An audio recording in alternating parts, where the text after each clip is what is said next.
Thank you for this opportunity to speak. Good morning. My name is Kevin McIntosh. I'm a proud Army vet who served as a military police officer. I am also a retired public school teacher and administrator with over 20 years of service. I am also a proud gun owner, Harley rider, NRA member, and avid upland bird hunter.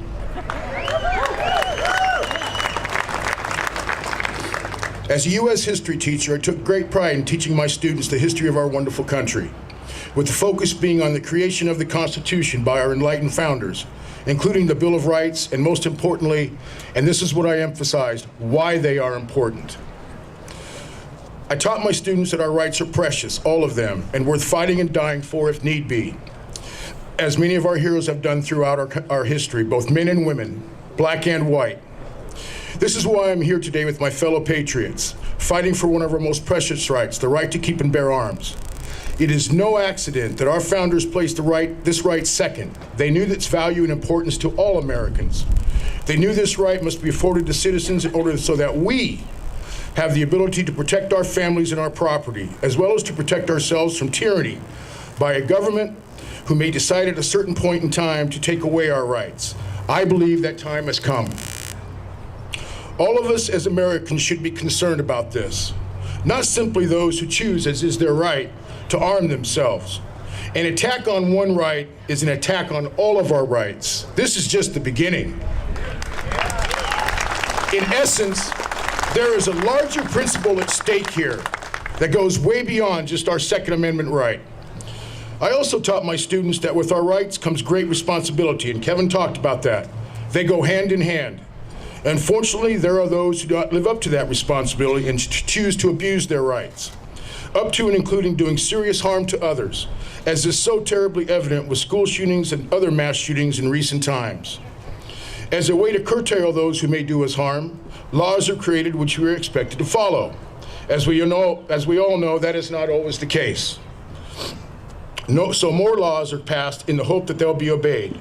With regard to guns, there are already thousands of laws and regulations on the books throughout our country, many of those, of course, right here in our great state, some of which I agree with and feel are necessary. However, a major problem with creating more laws, as well as the laws we already have, is enforcement. As we all know, laws only work if they are effectively enforced and lawbreakers effectively punished. In short, we do not need more laws that continue to chip away at our Second Amendment right. What we do need is effective enforcement of laws that already exist. Don't be naive. Don't be naive. More laws, up to and including the banning of certain types of guns and their accessories, are purely designed to tear apart our right, despite what gun control proponents say to the contrary. Initiative Petition 43 is a perfect example of this.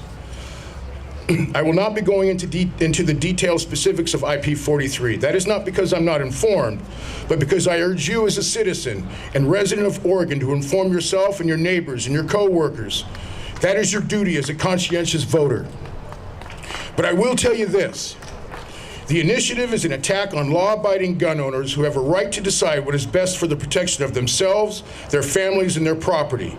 Further, and according to the Institute of Legislative Action, promoting the banning of firearms and their accessories based solely on randomly determined features or ammunition capacities is nothing more than appealing to the emotional response of those who simply do not like firearms, do not understand them, and would like to ban all firearms, and that's no joke. Additionally, it goes back to what I mentioned earlier with regard to gun control proponents having as their ultimate goal the confiscation of our guns. Columnist Charles Kratheimer wrote, you've probably seen him in the news every now and then, he's pretty famous. Passing a law, this is what he says, passing a law like the assault weapons ban is a purely symbolic move in that direction.